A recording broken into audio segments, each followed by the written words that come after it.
At-tarhibu min taswiril hayawanati, perihal ancaman daripada membentuk rupa binatang. Halaman berapa di sini? 230. Bismillahirrahmanirrahim. Alhamdulillahi rabbil alamin. Wassalatu wassalamu ala asyrafil mursalin sayyidina Muhammadin wa ala alihi wa sahbihi ajma'in, amma ba'du.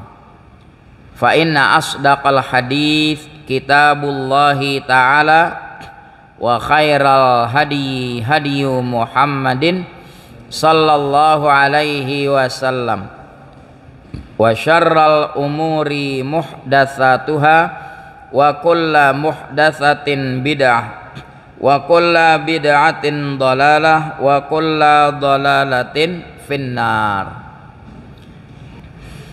At-tarhibu min taswiril hayawanat, ancaman membentuk rupa binatang.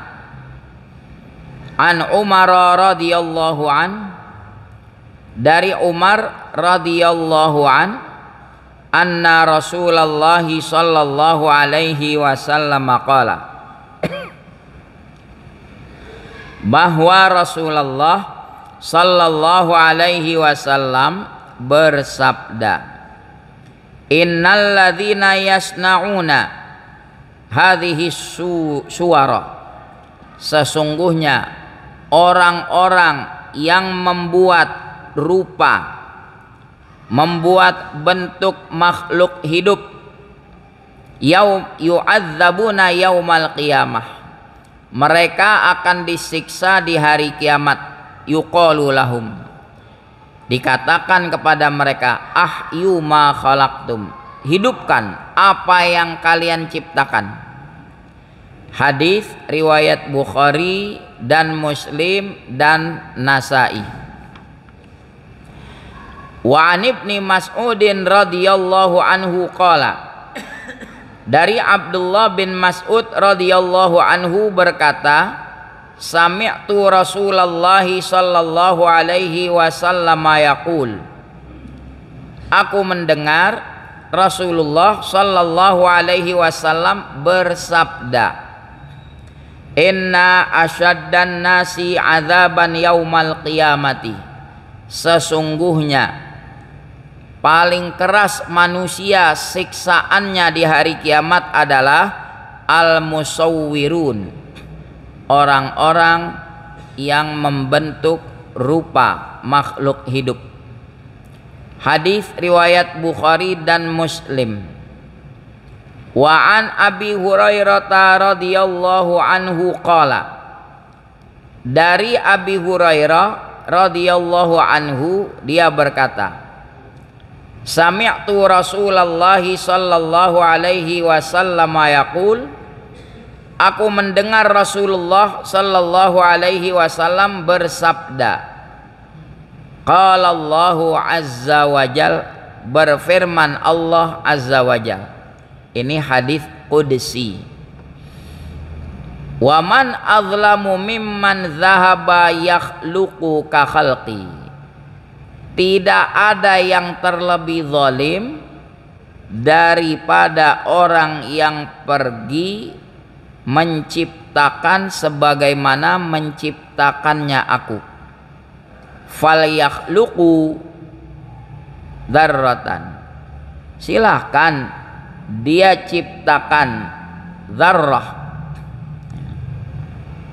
au liyakhluqu habbatan, atau silakan dia ciptakan sebutir biji, entah itu beras, silakan ciptakan. Au liyakhluqu sya'iratan, atau silakan mereka menciptakan jelai gandum sebutir aja. Hadis riwayat Bukhari dan Muslim dan Ahmad. Wallahu a'lam. Jamaah rahimakumullah, di kitab ini, kitab Fathul Qaribil Mujib, membahas pada bab ancaman orang yang melukis, membuat rupa relief timbul, membuat patung. Di sini pembicaraan kita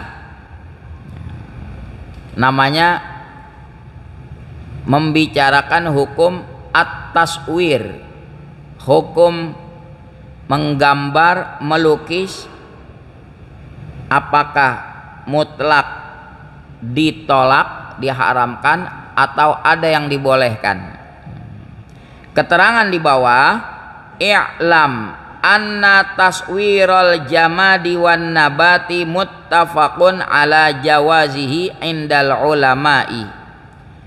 Ketahuilah bahwa membentuk benda padat,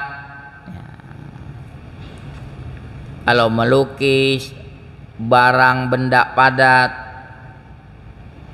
tumbuh-tumbuhan, pepohonan, panorama, disepakati ulama atas kebolehannya menurut ulama. Kalau melukis panorama gunung itu al-jamad, barang padat, bukan makhluk hidup. Melukis pohon atau membuat relief timbul. Sekarang ada nggak tuh rumput-rumputan, rumput imitasi? Itu tumbuh-tumbuhan, nggak apa-apa.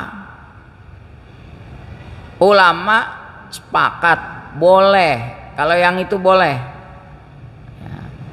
Pohon ada di mall, ngatunya apa? Pohon-pohonan. Itu nggak apa-apa.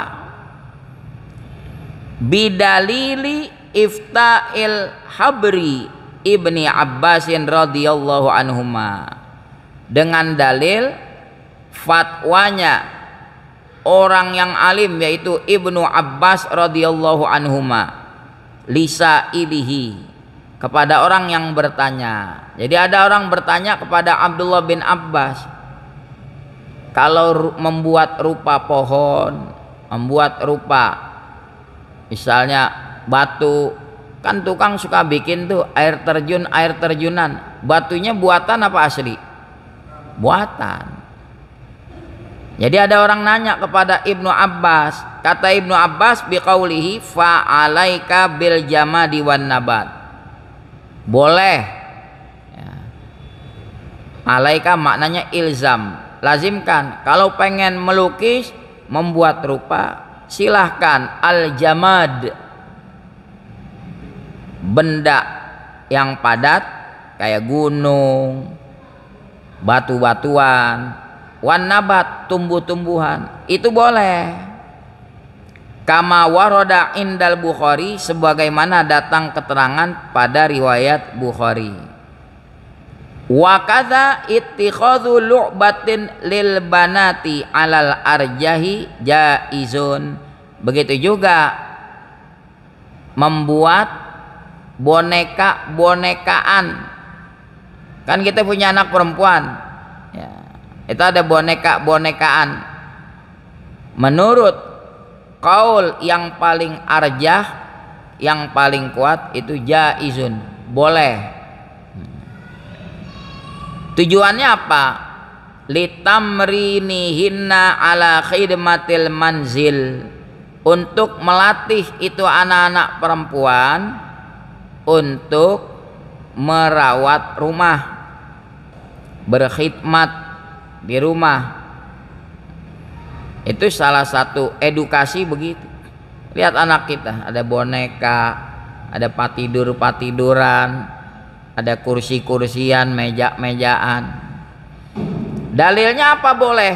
Bidalili qissati as-sayyidati Aisyah radhiyallahu anha.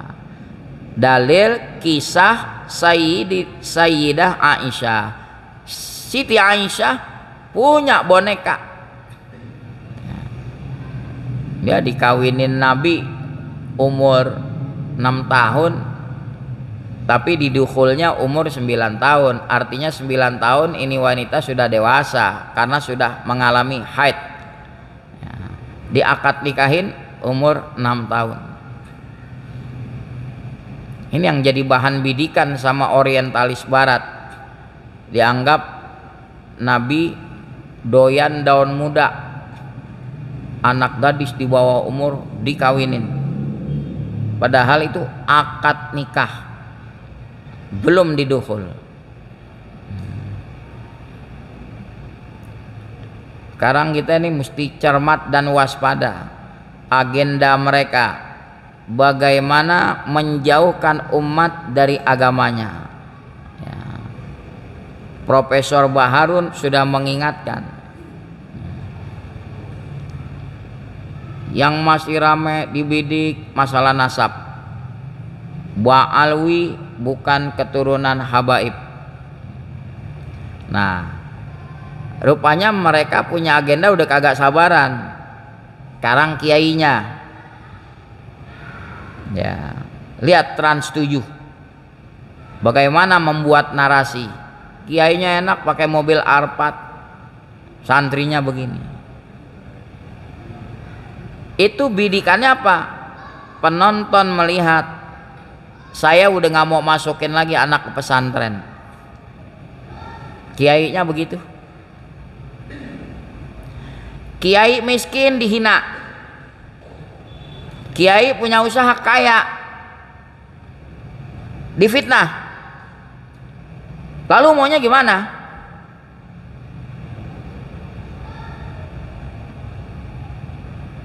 Emang bidikannya apa? Udah mengurangi kepercayaan kepada kiai. Tempat pendidikannya pun pesantren mulai dijauhkan. Udah mulai itu 1-2 orang ngomong. Intinya apa sih yang dibidik? Supaya umat ini jangan berpegang kepada ajaran Rasulullah Sallallahu Alaihi Wasallam. Jadi ulama-ulama yang punya basirah, mata batin, udah mengingatkan. Awas. Haul di Solo begitu penuh, membludak, ratusan ribu orang, bisa jutaan.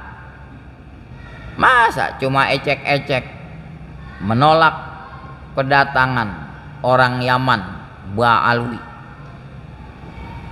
menolak di kota ini diadakan haul.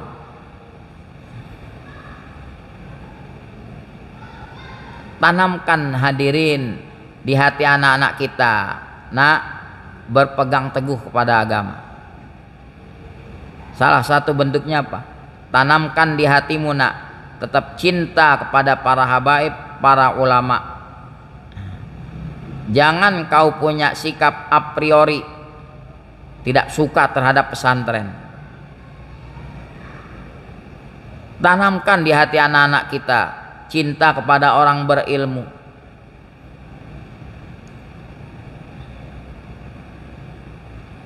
Udah Ustadz melayangkan surat permintaan maaf Trans 7, tapi tidak dipublikasikan sebagaimana dia mempublikasikan narasi-narasi penghinaan, pelecehan. Kalau mau minta maaf dipublikasikan juga, nggak cukup dengan surat tanpa publikasi. Ini bukan masalah pondok pesantren Lirboyo saja, seluruh pesantren. Kita kembali pada pokok pembicaraan kita. Jadi kalau boneka boleh, ya, karena ada dalil Siti Aisyah juga punya boneka. Itu buat melatih, mengedukasi anak-anak perempuan kita. Kelak ketika dewasa dia sudah terlatih untuk mengatur rumah tangganya. Wa ammal qudumu ala taswiril hayawani, Adapun berani menggambar, membentuk rupa hewan, fal asahhu tahrimuhu mutlaqan. Pendapat yang paling sahih haram mutlak. Entah relief timbul, separuh timbul, ya. Bikin patung rusa-rusaan. Ini lagi dibicarain. Ini yang kita lagi bicarain. Haram. Sawaun kana lisurati dhillun amla. Terlepas rupa hewan itu berbayang atau tidak. Kalau dibilang berbayang kan berarti relief timbul kan, muncul. Apalagi patung begitu. Ya. Yang kita bingung orang Islam majang patung. Coba di depannya sepasang, depan pintu gerbangnya.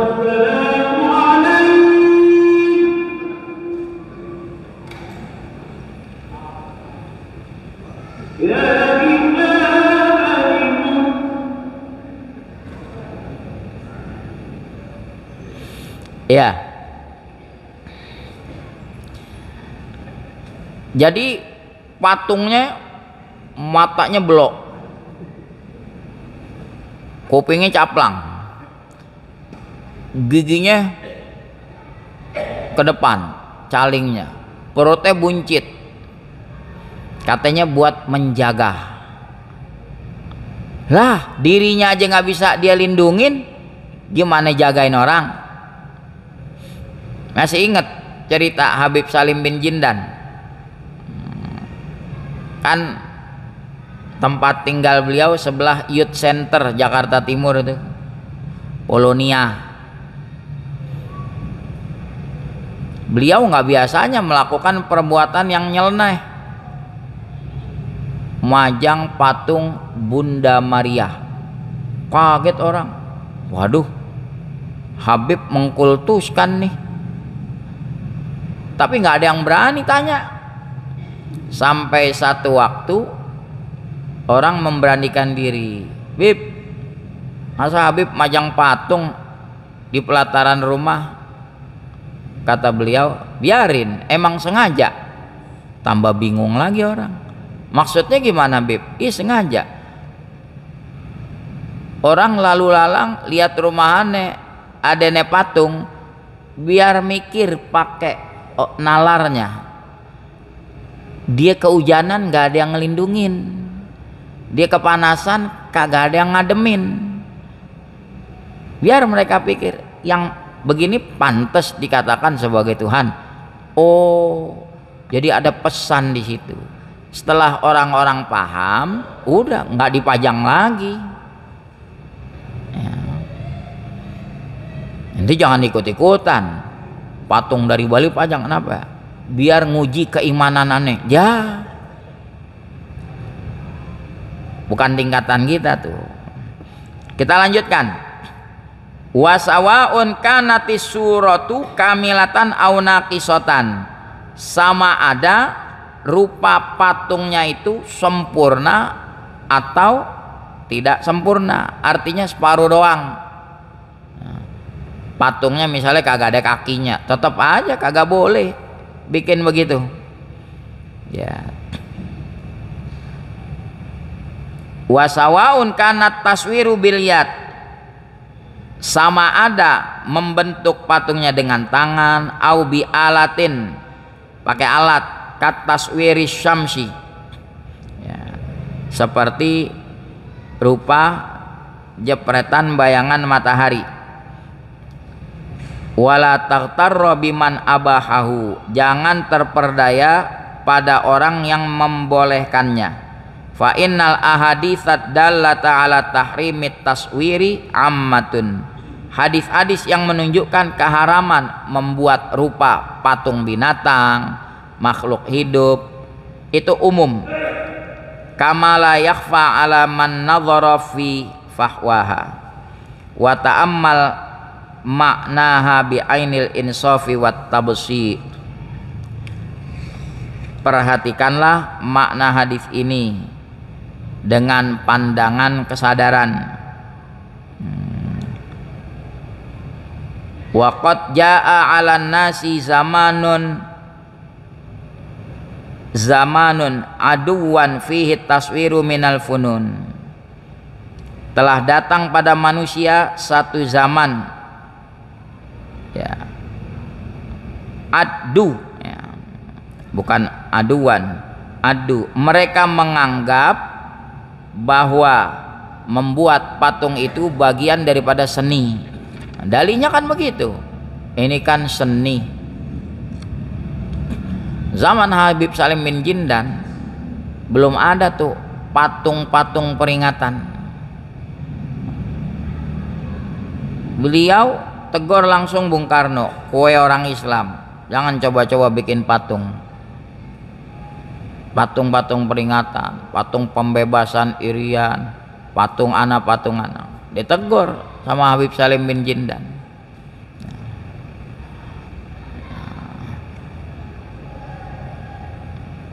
Kita berharap di setiap zaman tuh ada ulama-ulama yang seperti beliau, istiqomah, menegur umara jangan sampai terperosok. Begitu juga hadis yang berikutnya tadi menerangkan ancaman paling keras, siksaan paling keras, siksaan orang di hari kiamat, yaitu yang membentuk patung, membentuk relief timbul, entah bahannya dari batu, dari semen dan lain-lainnya. Ini ancaman keras. Ntar di akhirat disuruh hidupkan, hidupkan. Ya nggak bisa lah, hanya membentuk saja tapi tidak bisa menghidupkan.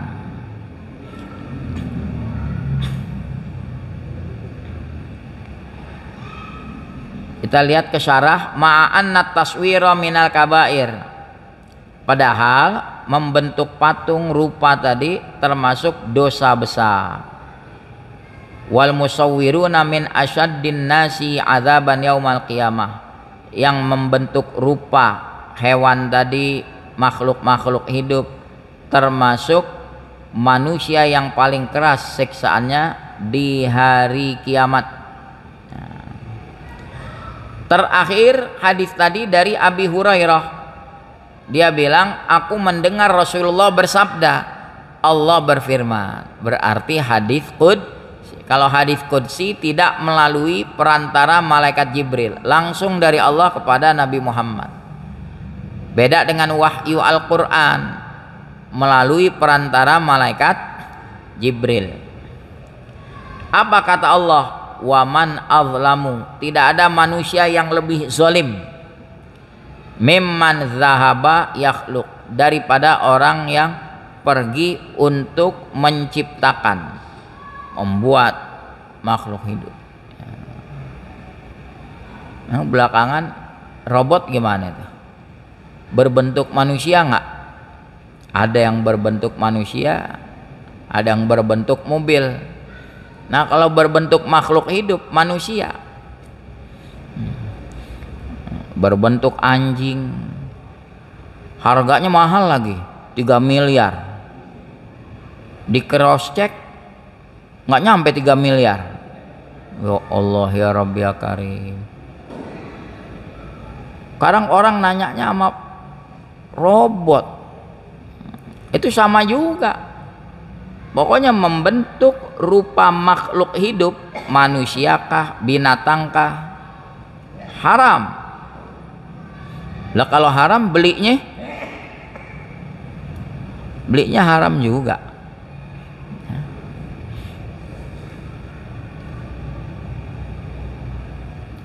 Falyakhluqu, Allah perintahkan, ayo hidupin, nggak usah jauh-jauh, sebutir beras, sebutir jagung, sebutir gandum, bisa nggak ciptakan?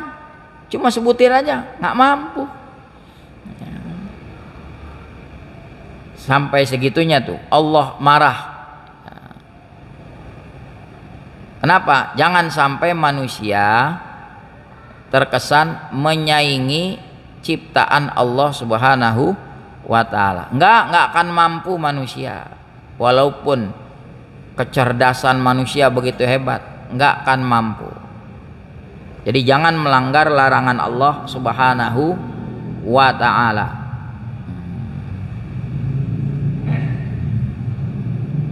Wa yakfi al-musawwirina khissatan wa dana'atan bu'duhum an malaikatir rahmah. Cukuplah hina orang-orang yang membuat patung tadi, yang melukis dengan relief timbul tadi, jauhnya mereka dari malaikat rahmat. Malaikat rahmat tidak berkenan masuk ke dalam rumah yang ada patung.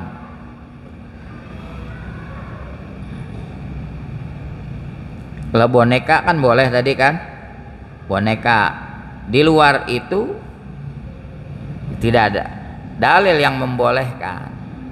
Wallahu a'lamu bis-shawab wa ilmuhu atammu wa la ilma lana illa ma 'allam. Bismillahirrahmanirrahim. Alhamdulillahi rabbil alamin. Hamdan yuwafi ni'amahu wa yukafi'u mazidah. Ya Rabbana lakal hamdu kama yanbaghi li jalali wajhikal karim wa 'azimi sultanik. Allahumma salli ala sayyidina Muhammad wa ala alihi wa sahbihi ajma'in. Allahumma hdina bihuda waj'alna mimman yusari'u fi ridhak wa la tuwallina waliyan siwak wa la taj'alna mimman khalafa amraka wa 'asak. Hasbunallahu wa ni'mal wakil. La haula wa la quwwata illa billahil aliyyil azim. Wa sallallahu ala sayyidina Muhammadin wa ala alihi wa sahbihi wa sallam. Walhamdulillahi rabbil alamin.